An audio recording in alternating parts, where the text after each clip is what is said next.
देख रहे हो अपनी बहू को, इस घर में आए हुए 7 साल होने को आए हैं उसे। मजाल है कभी समय से उठी हो, सूरज सर पर आ जाता है। सुबह की चाय भी मैं ही बना के पिलाती हूँ तुम्हें। तुम जब दफ्तर जाते थे, देखते थे 4 बजे ही उठ जाती थी मैं।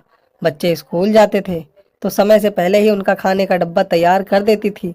ये महारानी तो अपने पति मेरे पूत को भी बिना खाना दिए ही भेज देती हैं। वो भी जोरू का गुलाम है। मजाल है कभी डांटा हो उसने अपनी पत्नी को। तुम होते तो मेरी खाल उतार देते, हाँ नहीं तो। आजकल की बहुएं सर चढ़ गई हैं, कोई देसी पकवान नहीं बनाती, पूरे दिन फोन से चिपकी रहती हैं। आज तक मेरे पाँव न दबाए इसने, चाहे इसके सामने कितने भी पैर पकड़ते रोती रहूं मैं। एक मैं थी तुम्हारी अम्मा के घंटों तेल से मालिश करती थी, जब तक हाथ भर आशीर्वाद ना दे देती तब तक ना उठती, चाहे कितनी भी थकी हूँ। तुम भी तो जब नौकरी से महीनों के बाद आते तो मेरे पास ना आकर अम्मा बाबूजी के पास ही बैठ जाते, उनकी खैर खबर लेते। दूसरी तरफ तुम्हारा लाल अपनी जोरू के पास ही जाता है। आते ही मन तो कर रहा है मेरा, आज देविका जी का गुस्सा 7वें आसमान पर था। भाग्यवान, अब चुप भी करो। अगर बहू ने सुन लिया ना तो तुम्हारी खैर नहीं। इतनी जोर जोर से चिल्ला रही हो, सो रहे हैं सब, आवाज साफ साफ जा रही होगी। देविका जी के पति प्रणव जी बोले। तो क्या मैं किसी से डरती हूँ? सास हूँ, डरना हो तो वो डरे, मैं ना डरती किसी से। मेरा घर है ये, हाँ नहीं तो। माँ, कितनी देर से चिल्ला रही हो आप? आज संडे है, आज तो सोने दो। मैं सोचा अब चुप हो जाओगी। आपकी रोज रोज की सुबह की महाभारत से तो हम परेशान हो गए हैं। इसलिए मैंने और उर्मिला ने फैसला किया है कि अब इस घर में नहीं रहेंगे हम।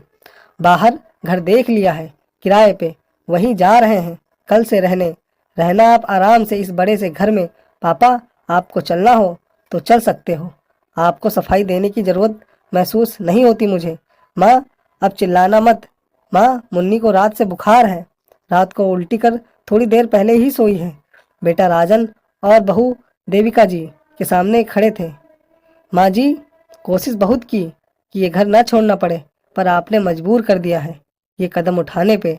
बहू उर्मिला सुबक रही थी। चलो उर्मिला, अब तैयारी करनी है जाने की, आज ही सामान ले जाना है। राजन उर्मिला का हाथ पकड़ कमरे में चला गया। लो, चला ली ना तुमने देविका अपनी ही गर्दन पर छुरी। जो 2 रोटी चैन की मिल रही थी हमें, वो भी बंद करा दी। बेचारी बहू के 2 छोटे छोटे बच्चे हैं, रात भर जागती है वो, नहीं उठ पाती सुबह। उठने के बाद तो चक्कर गिन्नी सी घूमती है वो। आज तक अपना एक कपड़ा भी तुमने अपने हाथ से धुला है जब से बहू आई है? एक कप चाय क्या आपने अपने हाथ से बना लेती हो? सुबह पूरे दिन वही गाती रहती हो। राजन समझाता है बहू को। वो भी जानता है कि उर्मिला अपनी जगह सही है। उसके ऑफिस में कैंटीन है, खाना खा लेता है वहाँ, तो क्या बुराई है? समय के साथ तुम नहीं बदली देविका। मैं तो सोच रहा हूँ मैं भी। प्रणव जी पत्नी से बोले जा रहे थे। तो क्या आप भी मुझे छोड़ के बहू बेटे के साथ चले जाओगे? देविका जी की आंखों में आंसू भरे थे। नहीं, सोचा तो था, पर पत्नी का साथ देना पति का धर्म है। इस हाल में तुम्हें बुढ़ापे में छोड़कर नहीं जा सकता। जी, मैं बहू से माफ़ी मांग लूँगी, उन्हें कहीं नहीं जाने दूंगी।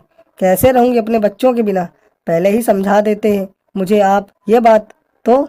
दरवाजे के पीछे खड़े बहू बेटे देविका जी से आकर चिपक गए। हम कहीं नहीं जा रहे माँ, हम क्या आपके बिना रह पाएंगे? जा बहू, तुम मुन्नी को देख, मेथी का साग मैं काट दूंगी।